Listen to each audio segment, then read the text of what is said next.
সেখানে নিশ্চয়ই আপনার সাম্প্রতিক গবেষণা ক্যান্সার রোগের ফর্মুলা নিয়ে আপনি বলবেন, মেঘনাদ বলল। আপনি জানেন, ডক্টর ফণিভূষণ বেশ একটু অবাকই হয়েছেন মনে হলো। গোয়েন্দাদের সব খবরই রাখতে হয় ডক্টর পাল, তাছাড়া কিছুদিন আগেই তো খবরে বেরিয়েছে খবরটা।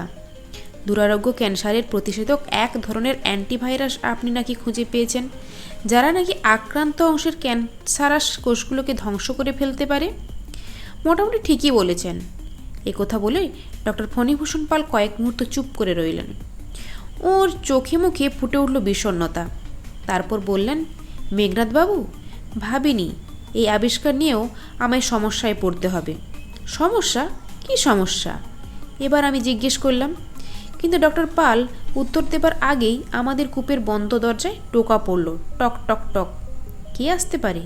রাতের মিল সার্ভ করার সময় এখনো হয়নি, তাহলে কে? মেঘনাদ গভীর কণ্ঠে বলল, কাম ইন। এরপর কূপের দরজা ঠেলে যে ভদ্রলোক আমাদের কূপেতে এসে ঢুকলো, তার চেহারাটি গোলগাল, পরনে ধুতি, সিল্কের পাঞ্জাবি, মাথায় টুপি, গলায় ভারী সোনার চেন, এক মুখ পান, ঠোঁটের ফাঁক দিয়ে গড়িয়ে পড়ছে পানির রস, ছোট ছোট দুটি চোখে ধূর্ত চাউনি। মানুষটা কূপেতে ঢুকেই কোনো সৌজন্যের ধার না ধরেই ধপ করে ডক্টর ফণিভূষণ পালের পাশে বসে পড়ল। তারপর পকেট থেকে রুমাল বার করে ঠোঁটের ফাঁকের পানির রস মুছে একগাল হেসে বললেন, ডক্টর পাল, আপনার সিট এখানে পড়েছে? আমি 2 কূপ পরেই আছি, হে হে হে। তারপর আগন্তুক লোকটি ডক্টর ফণিভূষণের পাশে আর একটু ঘেঁষে বসে নিচু স্বরে ভাঙা ভাঙা বাংলায় বলল, মশাই, আমার প্রপোজালটা একটু সচিয়েছেন তো? ডক্টর পালের মুখে স্পষ্টই বিরক্তির ভাঁজ চোখে পড়ল। বেশ কড়া গলাতেই বললেন, কেন বারবার একই কথা বলছেন মিস্টার ট্যান্ডন? আমি তো বলেছি ও ফর্মুলা আমি আপনাকে বেচব না।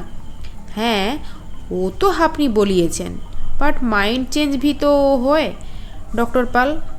আমি তো বলেছি ও ফর্মুলা আপনি আমায় বেচলে আপনার বহুত মুনাফা হবে, এক চুটকিসে রাজা বনে যাবেন।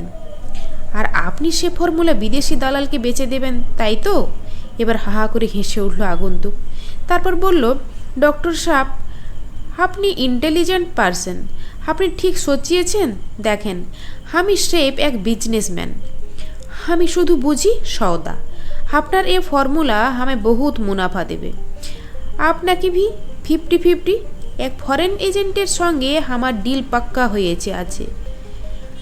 আমি বলছি ডক্টর পাল, ও ফর্মুলা আপনাকে বেচবেন না, হঠাৎ মেঘনাদ বলে উঠল। হঠাৎ মেঘনাদের কথাটা শুনে যেন চমকে উঠল আগন্তুক। এতক্ষণ সে বোধহয় আমাদের উপস্থিতি ঠিকমতো লক্ষ্য করেনি, কিংবা লক্ষ্য করলেও গুরুত্ব দেননি। নিজের কথাতেই মত্ত ছিল। এবার সে মেঘনাদ আর আমার দিকে একবার চোখ সরু করে তাকালো, তারপর বলল, আপ কোন বলনি বালা? উনি আমার বন্ধু মেঘনাদ ভরদ্বাজ, আর উনি অর্ণব সেন।